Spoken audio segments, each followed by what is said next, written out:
simple, so obvious, and really profound. Hello all, and welcome to the 7 Ways to Future-Proof Your Children, an online event part of the Arts Award and Arts Mark network in East London. We're running now in 8 London boroughs, having started with a small group in Tower Hamlets, funded by New Direction. I wanted to kickstart this event with the voice of a young person, and it will be more of that later on. As you can see, I'm a mum of 2. I'm an educator that has worked with children and young people for the last 15 years in all sorts of capacities. I've done work in higher and further education. I've worked for local authorities, cultural organisations, the creative sector, and of course with schools of all key stages, from early years to secondary. I'm also a parent governor, and I volunteer for a local charity. I'm a chair of a local charity. I like to use all of these roles when I'm devising, planning or producing programs or projects for young people. I spend most of my time running 2 programs, a schools program that we call A Little Learning and an enrichment program that is called Just Curious Club. We felt that it was really important, especially at this time, but also as the network develops, to involve parents in the discussions about education, about future-proofing. And when I'm talking about education, I am referring to the wider sense of the word. So not just the curriculum that happens in school during school hours, but what happens before school, what happens after school, or the enrichment activities, and in fact, everything in between. Now, these sessions usually are attended by educators, by schools, by colleagues that work in the cultural sector or the community sector. And I think there's definitely room to include parents in these discussions and widen this community. So you might be wondering why this network is called Arts Award and Arts Mark Network. Arts Award is a qualification in the arts for anyone under the age of 25. The important thing about this qualification and the different thing about this qualification is that it is portfolio based, it's not exam based. And the 3 criteria that we assess the children against is communication, knowledge and understanding of the creative industries, and creativity. Also, a really big element of the Arts Award is leadership. And because we're encouraging leadership, a lot of the time it also involves project-based learning. Just for clarity and very briefly, I wanted to explain what Arts Mark is. Now, if you're a parent, you needn't worry about that. But if you are a school colleague, it would be worth having a look at this. And by all means, get in touch with me if you've got further questions. Arts Mark awards the whole school for their arts provision. It's a great auditing tool, and I will put a link in the follow-up. So if you are a teacher and you want to find out more, you can. Now, this network is made possible by an organisation called A New Direction. A New Direction is a London-based not-profit, and their aim is to generate opportunities for children and young people to unlock their creativity. They work with partners across education, culture, the creative industries, local government and businesses. And what they're trying to do is identify areas of inequality, campaign for policy change, but ensure and support that children and young people can be creative and experience culture. Now, some things today we will just touch on, and some things we will go a little bit deeper. We've got a couple of guest speakers, and also I will be sharing some videos and other sources that I think you will find useful. We did have a head teacher booked to talk to us all about growth mindset and how that can be used in school and at home. Unfortunately, as you know, at this time, head teachers have got a very difficult job to try and get everyone back to school gradually. So we thought it would make more sense to postpone and let her concentrate on what is really important right now. But I will make sure we share something around growth mindset in the future, because it's one of the most robust ways to future-proof our children. Okay, let's get into the nitty-gritty now. This time obviously has been really challenging, but it has forced us to reevaluate a lot of things that we might have been taking for granted, or we might have made us realize how we've been on autopilot. Whatever it is that we discovered, whatever it is that we're discovering through this crisis, one thing seems certain to me, and that is that crisis is great at shaking things up and making us question what we might have been taking for granted. So if we're thinking about future-proofing, and we're thinking about future-proofing for our children and ourselves, the one thing that we can do now is to get into the practice and the habit of looking at our values like you would do as a business. You would look at your strategy, you would have an away day, you would be planning on how you move forward. You look at things that work and things that don't. So we could be doing that as families. We could consciously decide where we want to be rather than just carrying on and being on autopilot. And that would be great for us. I think it would be great for our well-being and a sense of purpose, but also it would be great practice for our children. It would be great for them now. It would be great for them, when they get to their teenage years, if you have younger children. Teenagers find it perhaps hard to make decisions. They don't know what to use as their guide. And having a set of values and looking at those values, reminding them of those values, and it would help them when they get to adult life, both in their professional and their personal lives, and both in crisis and in calm. So talking about questioning and challenging what is and thinking about things differently, I'm going to pass on to my partner in crime, Dave Dart. Dave and I have been running a little learning, and we've been running Just Curious Club. And Dave is going to share some thoughts about what he thinks is the most important thing that we can facilitate for our children's learning. And that is the love for learning itself. When I think back to my own schooling, I was really turned off education. I wasn't a really engaged learner. It wasn't until my early 20s, maybe even mid-20s, that I felt a passion for learning reignite.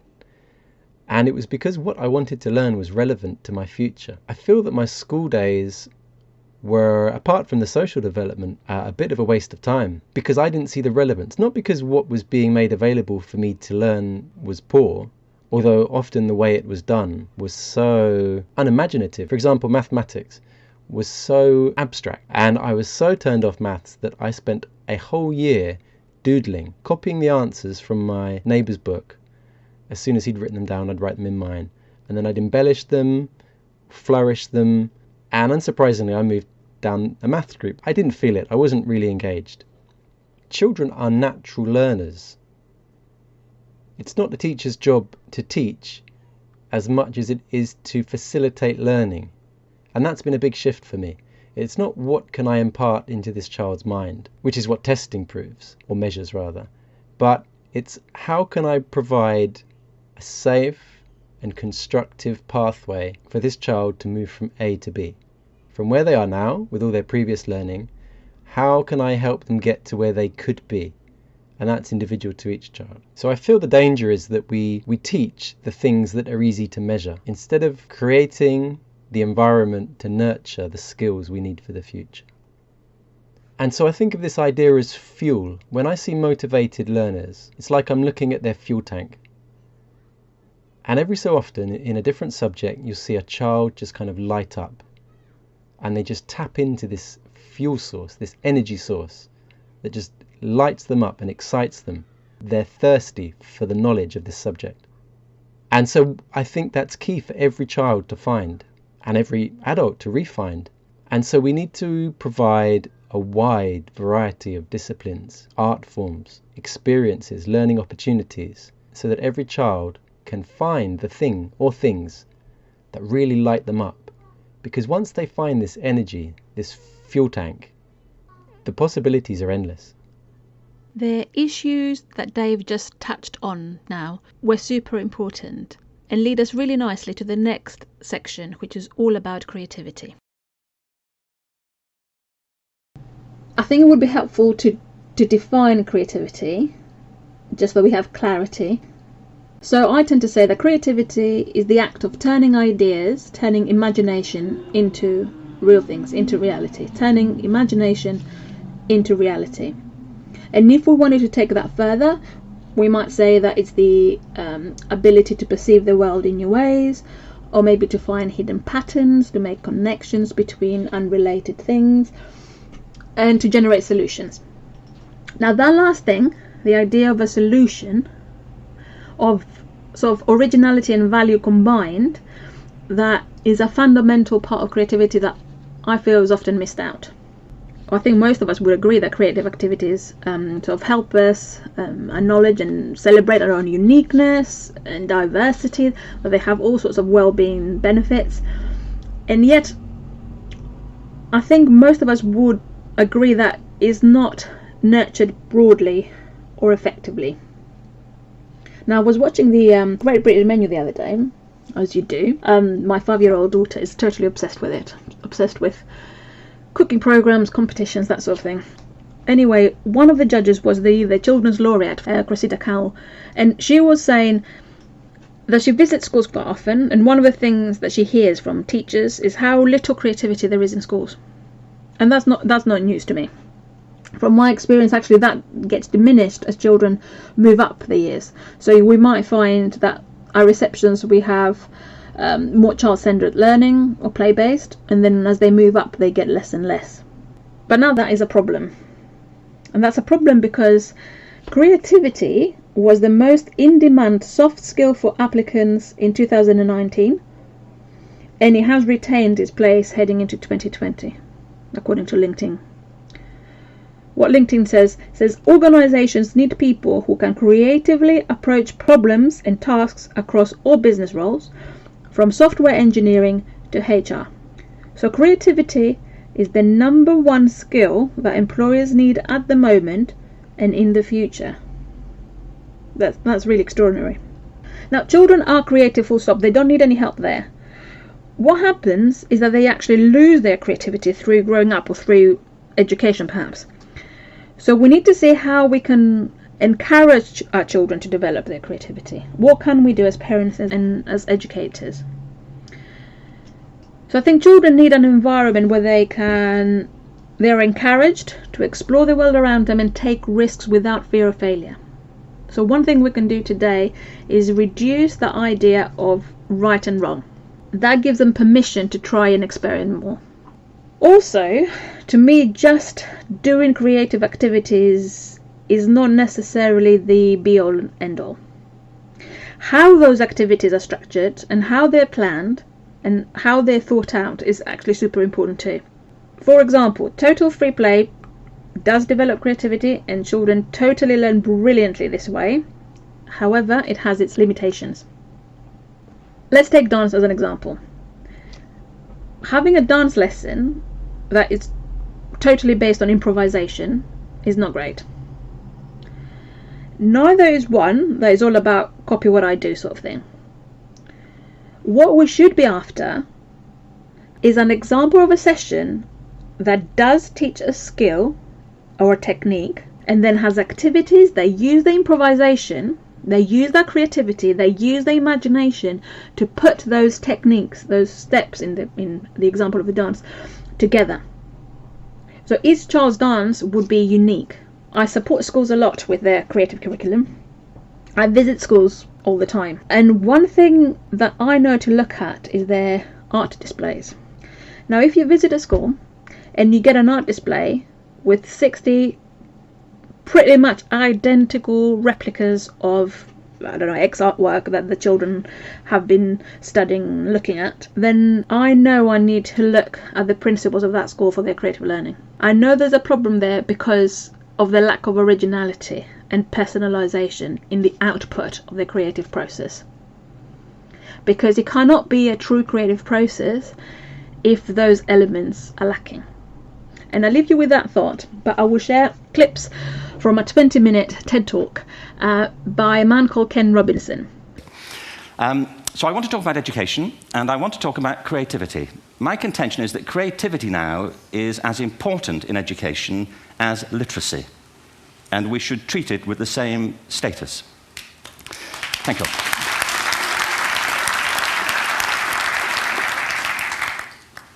That was it, by the way. Thank you very much. I had a great story recently, I love telling it, of a little girl who was in a drawing lesson. She was 6, and she was at the back drawing, and the teacher said this little girl hardly ever paid attention. And in this drawing lesson, she did. And the teacher was fascinated. She went over to her and she said, "What are you drawing?" And the girl said, "I'm drawing a picture of God." And the teacher said, "But nobody knows what God looks like." And the girl said, "They will in a minute."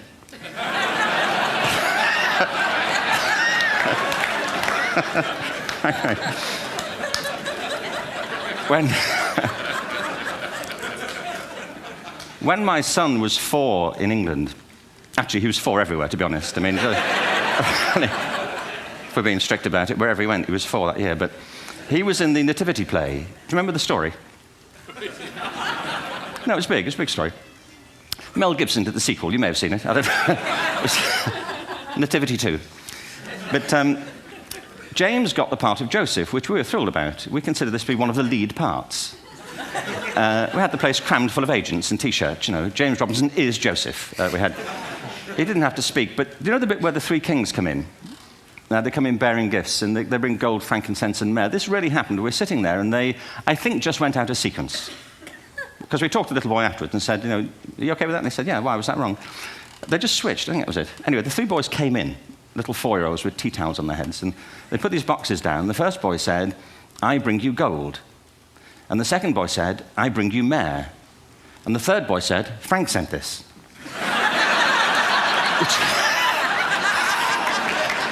That was great.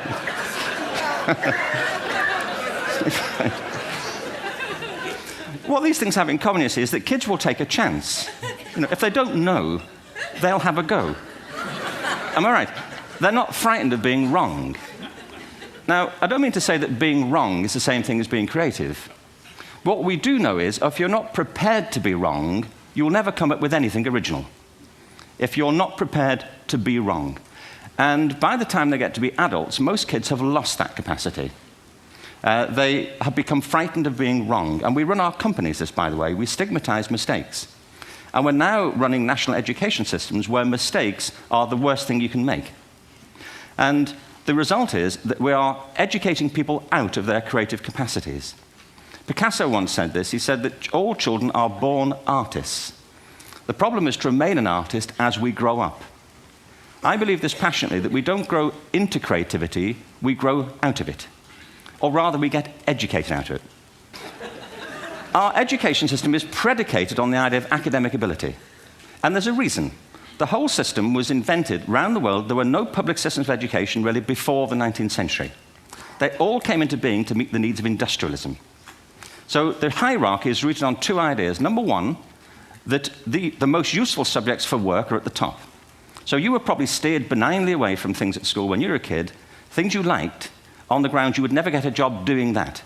Is that right? Don't do music, you're not going to be a musician. Don't do art, you won't be an artist. Benign advice. Now, profoundly mistaken. The whole world is engulfed in a revolution. And the second is academic ability, which has really come to dominate our view of intelligence because the universities designed the system in their image. If you think of it, the whole system of public education around the world is a protracted process of university entrance.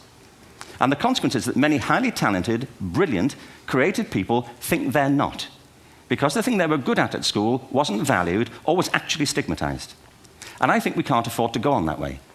In the next 30 years, according to UNESCO, more people worldwide will be graduating through education than since the beginning of history. More people. And it's the combination of all the things we've talked about, technology and its transformational effect on work, and demography and the huge explosion in population. Suddenly, degrees aren't worth anything. Isn't that true? I believe our only hope for the future is to adopt a new conception of human ecology, one in which we start to reconstitute our conception of the richness of human capacity. Our education system has mined our minds in the way that we've strip-mined the earth for a particular commodity. And for the future, it won't serve us. We have to rethink the fundamental principles on which we're educating our children. There was a wonderful quote by Jonas Salk, who said, if all the insects were to disappear from the earth, within 50 years, all life on earth would end. If all human beings disappeared from the earth, within 50 years, all forms of life would flourish. And he's right. What TED celebrates is the gift of the human imagination. We have to be careful now that we use this gift wisely and that we avert some of the scenarios that we've talked about. And the only way we'll do it is by seeing our creative capacities for the richness they are and seeing our children for the hope that they are. And our task is to educate their whole being so they can face this future. By the way, we may not see this future, but they will.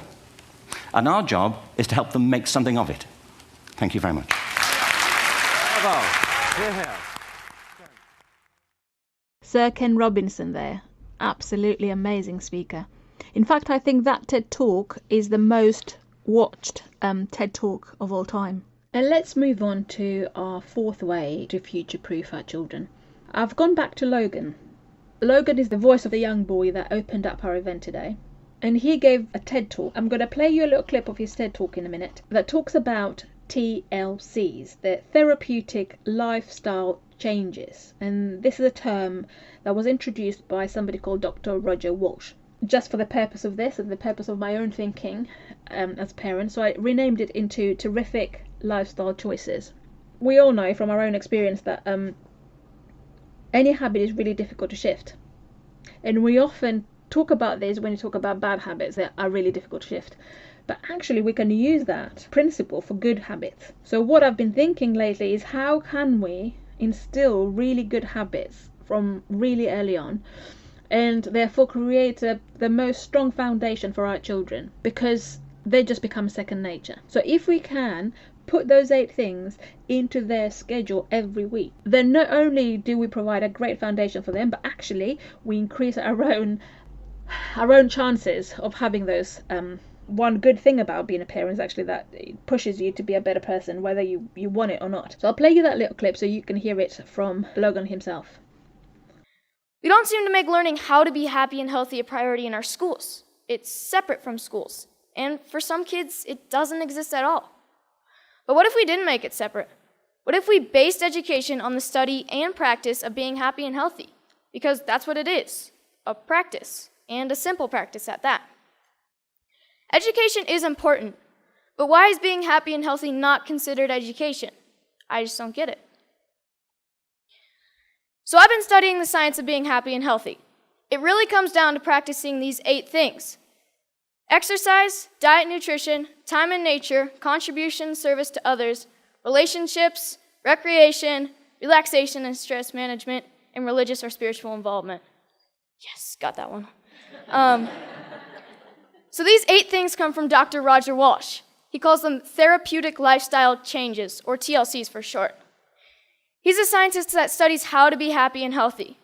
In researching this talk, I got a chance to ask him a few questions like, do you think that our schools today are making these 8 TLCs a priority? His response was no surprise. It was essentially no. But he did say that many people do try to get this kind of education outside of the traditional arena, through reading and practices such as meditation or yoga. But what I thought was his best response was that much of education is oriented, for better or worse, towards making a living rather than making a life. We will be hearing more from Logan towards the end of this event. But for now, let's talk about the digital beast. I named this slide Embrace the Digital Beast because I think for a lot of us, digital can feel a little bit like a beast. And I think it can be scary. We might find that it's difficult to navigate ourselves, and it's even more difficult to support our children to navigate. But whether we love it or hate it, we will have to deal with it. I talked earlier about creativity and how it's the top soft skill. But I'm going to show you what the top hard skills are according to LinkedIn now. Blockchain, cloud computing, analytical reasoning, artificial intelligence, user experience design, business analysis, affiliate marketing, sales, scientific computing, and video productions. These are the top 10 hard skills according to LinkedIn. Now, nearly all of them are digital related. Even if they're not directly, they will need digital skill to be able to fulfill those roles. So I thought, as a parent, as an educator, I needed to approach somebody that deals with online and digital safety every day. So I have invited Maithi from ChildNet to talk to us about digital safety, the practical steps that we can take to support ourselves and our children. Now, that was a long interview, so I won't be able to share the whole interview with you today, but I will find a way of sharing the bits that we don't get to hear today in a different way. So I am the Policy and Communications Manager for ChildNet, and ChildNet is a charity that was set up in 1995 to make the internet a great and safe place for children. So 1995 probably to all of us seems like quite a long time ago to start thinking about online safety issues. But our founder was pretty visionary and saw the amazing potential that the internet had, but also that there were certain risks. And obviously since almost 25 years ago, that landscape has changed so quickly and quite unrecognizable really to what we kind of saw in 1995. So we do a wide range of activities to promote the amazing potentials of the internet, but also make sure that parents, teachers and young people are aware of the risks and challenges that come with it. So as a team, we go out into schools across the UK and give sessions for children as young as 3 all the way up to 18 years old. We give sessions for parents and for teachers as well. We create lots of resources that parents and teachers can use and download for free from our website. And we also are quite big in the policy space. So we make sure that young people's voices are really at the forefront, and we're getting their voices heard to government who are, deciding on legislation, to industries. We work with, the big giants, let's say Facebook, Twitter, Snapchat, to make sure that they know what young people are experiencing on the platforms as well. I think parents think, okay, well, I'm going to deal with that side of things when my children get to teenage years. But there is a real value of starting really young, setting the foundation. How young do we start, and what do we do with really young children? Yeah, I mean, it's so important to start that conversation early. And of course, you're not gonna say, to a 3-year-old exactly the same thing that you're gonna say to a 16-year-old. But if you think that, thinking about sort of 2-year-olds or 3-year-olds, they have access to tablets. They probably know how to swipe, on a photo, or you can see children often seeing a real photo and then trying to zoom in because they're so used to that kind of interaction. So as soon as they're accessing a computer, and you probably are doing it, you're probably telling them to be careful with the tablet. Don't just throw it away. So you're starting to have those conversations really early on. And I think it's really establishing that, trying to think about what the internet is and how they communicate. So for very young children, you might already start talking about things like screen time, about how much time they should spend, or let's do something else as well. Okay, you have 5 minutes or 10 minutes to watch this program. Okay, now we're going to do something else. So you're starting to talk about those issues. But really importantly, from a really, really young age, I think it's so important for parents and teachers to kind of instill in children that if they see something that upsets them or is a bit confusing or worries them, that they can come and speak to you about it. Because often we hear that children see things, come across inappropriate content, or somebody says something not very nice, and they don't know where to go with that, and they don't know what to do. Because they're not sure that the adults will really understand them or will maybe take their technology away from them. So if you start instilling it from a really, really young age, just like you would, about anything else, if somebody bullies you in the playground, come and talk to me, I'll help you. In the same way, you would say the same thing about the internet. So I think that's a really important place to start. What are the challenges when children do get to the teenage years? From your work, what have you kind of noticed as the reoccurring themes that we should be talking about and thinking about?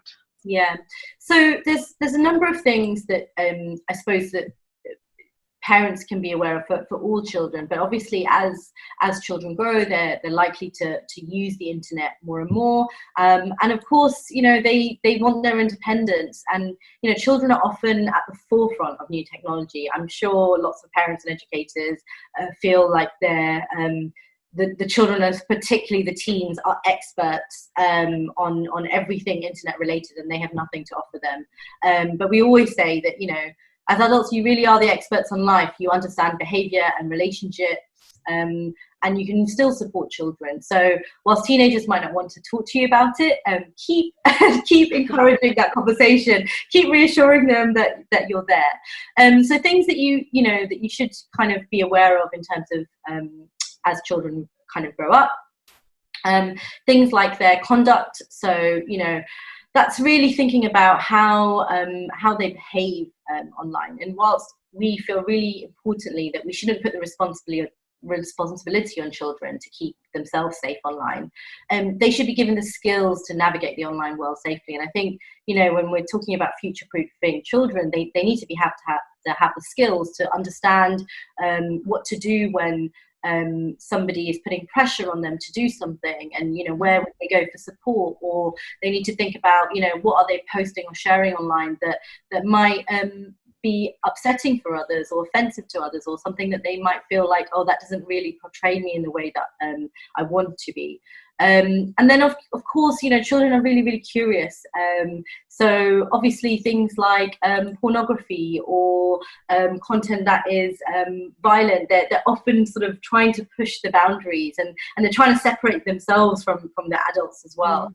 So it's making sure that they're aware of what they're seeing, that they know that, okay, if they've seen something and it's kind of gone too far, then they know they can come to you without, again, that kind of blame factor that I was kind of talking about. And it's also important that they're aware of what is reliable information. So what is something that they can trust and what they can't. And you can start that even just by talking about homework. What are they searching, and start saying, okay, well, when you Google something, do you know the top things are often ads? Let's have that conversation. Why do you think those are being profiled? If you ask Alexa something, is Alexa just telling you the first thing that comes up on the Google search? Can you rely on that? How else would you find that information? So I think as you go through everything that they're doing, it's really, again, just keep coming back to it, having those conversations, making sure they're aware of what they're seeing, that they can trust what they're seeing, that they're having that conversation with you as well to support them through that. I guess the first thing is make sure that you seek support and information so that you feel prepared. There's no shame, and this is something that often children tell us, that we just wish that our parents would say, actually, we don't know, but let's hear from you. Or that they don't have to feel like they know everything. So go and find support. This could be from your family, friends. I'm sure that other people have experienced similar experiences. Go to your school, to websites. Come to ChildNet or other kind of helplines. Make sure that you feel really, really prepared before you go into that conversation. And then, try and choose a time when your child is relaxed, with no other distractions such as technology or other siblings. Appreciate that can be hard, but, things like a car journey can be really good. It often avoids the awkward kind of eye contact that you have to have. Yeah. It's a really good time to have that conversation.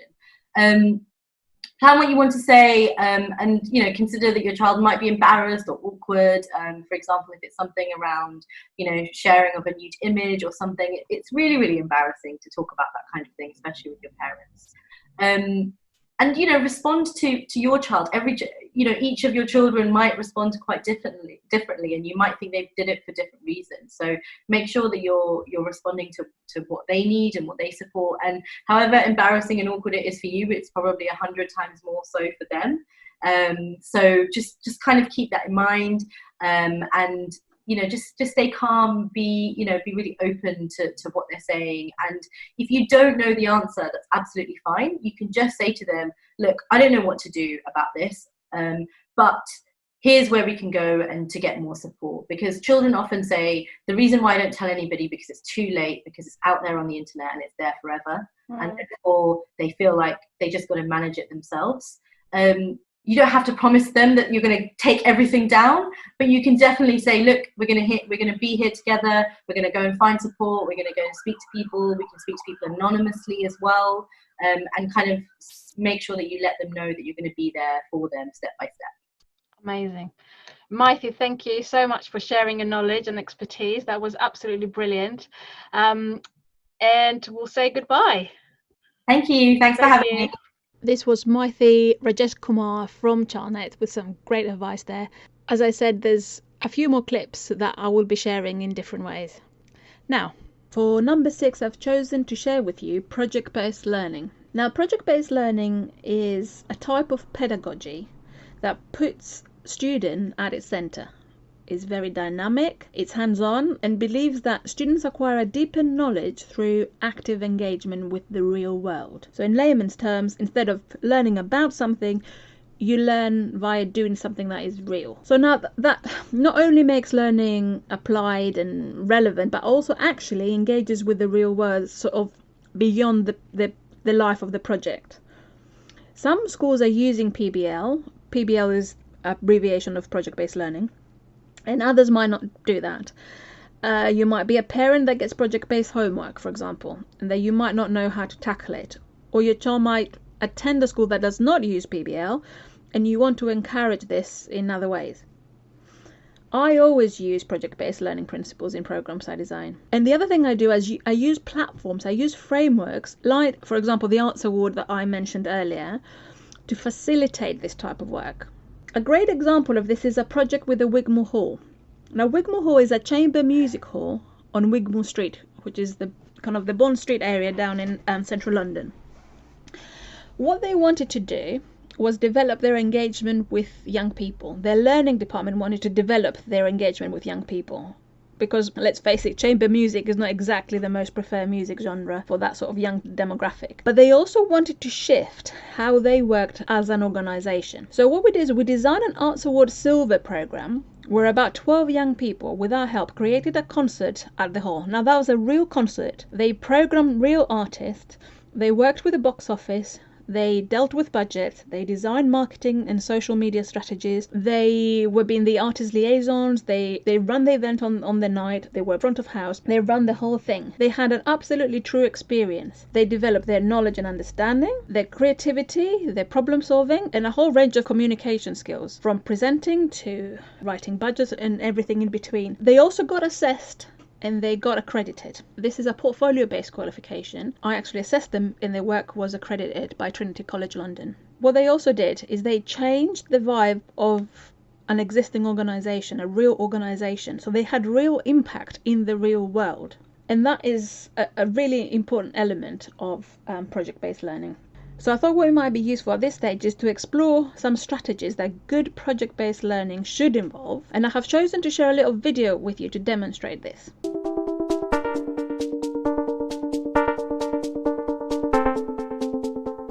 So there are a lot of different ways to approach PBL, a lot of different ways to implement it, but really it all boils down to 5 essential keys. Real-world connection, core to learning, structured collaboration, student-driven, and multifaceted assessment.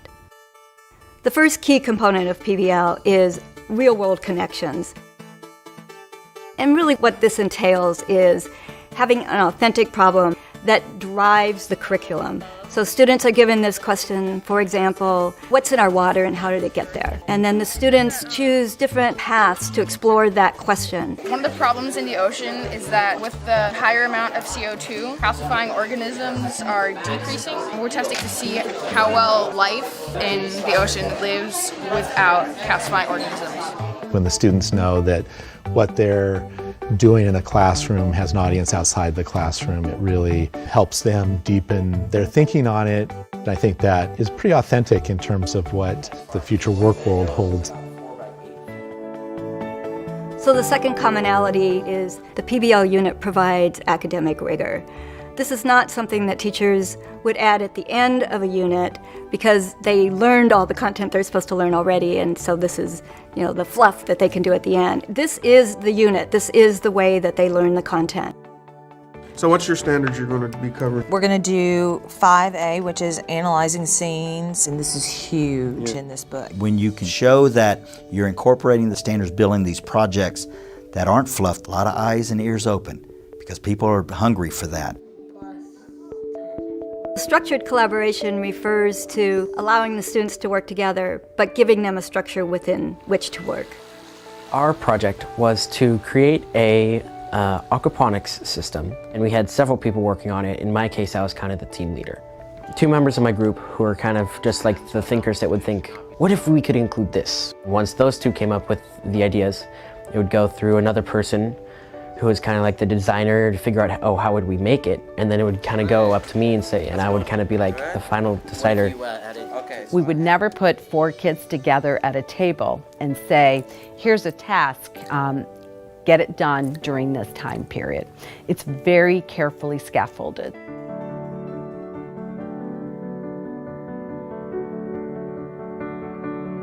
There's an interesting shift in roles that happens in a PBL unit. The teacher becomes more of a facilitator, and the students take more control. You guys are the Red Cross responders. You already looked at news broadcasts, and you took down some notices and wonderings.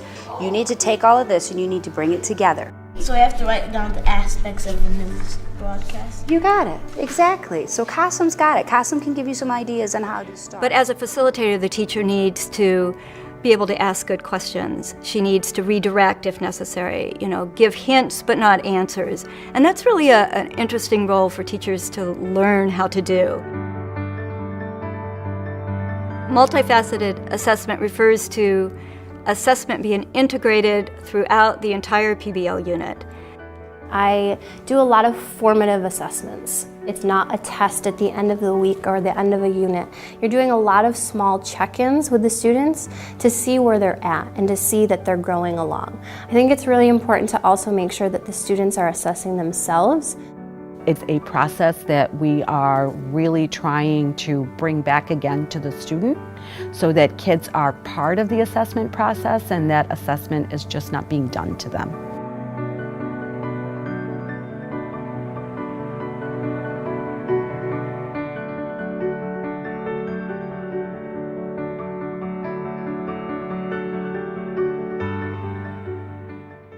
So for number 7, we've got exposed to different disciplines. This one is also very close to my heart because it's one of our core values with a Little Learning and Just Curious Club programs. When we were looking for a name for a Little Learning, Dave and I were looking at our values and looking at what is important to us. And working in that multidisciplinary way, kind of encouraging polymathy, was something that we felt really strongly about. So we chose a Little Learning because a little learning usually is followed by is a very dangerous thing. Now we didn't think that. We didn't think that a little learning was a very, very dangerous thing. We wanted to kind of flip that conventional wisdom of the value of specialization on its head. What we believe is that diverse interests are not a curse, but they are a blessing. That's why we chose that name. Just Curious is exactly the same thing. It was all about being curious, about exploring different ways of working, dipping into different disciplines. That's all because we thought being a polymath can actually be an advantage and not a weakness. I wanted to give you some thoughts around that. Now, the first one is all about opportunity, it's all about timing. And it's all about how it's so much easier and faster than ever before to actually become competent in a new skill. I know it can be overwhelming with the amount of information that it's around, but also it can be quite liberating because you can learn anything you want to learn and faster than ever before. The second thing I wanted to share was that creating atypical combinations of 2 or in fact more skills can lead to unique skill sets. And that is what employers will be looking for. So that can definitely be something that would future-proof one's career. And when I'm thinking about that, I'm not just thinking about our children and young people, but I'm also thinking about ourselves. We might be in a situation where we need to do that and change and adapt. It also creates a very fertile ground for innovation. Working in this way, it's what we need to be looking at when we're thinking around innovation, because innovation is all about finding new ways, finding new solutions. And unless we fuse different practices, I don't think we can really reach true innovation. And my final thought on that is that on a very practical, financial level, learning new skills, working in multidisciplinary ways, it also allows us not to put all of our eggs in one basket. It allows us to develop multiple revenue streams. And that again is something that we might need more of in the future. People who love learning across fields can use that to be more successful, to be more impactful, but to be also more resilient to rapid change or to crisis. And although that concludes the 7 ways, there's one thing that I promised you at the beginning, and that is to go back to Logan and find out what it is that he thinks children want to be when they grow up, what he thinks he wants to be when he grows up. And I will do that, I will honour that. But before we do that, there is a little thing that we need to do first, and that is to fill in the evaluation. This is really important to us because this is a funded project and therefore we need to report back to our funders. Now, you have been emailed a link, and there's also a link in the description section underneath this video. We will leave you a few minutes to fill this in for us is very quick. 3 quick questions and one-liners are absolutely fine. And while you do that, I'm putting up our handles in social media. We would really appreciate a follow and a like. Also, it's a great way for you to stay in touch.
Hanging out at the Moment Factory, where they hand make skis and design clothes, has really inspired me to one day have my own business.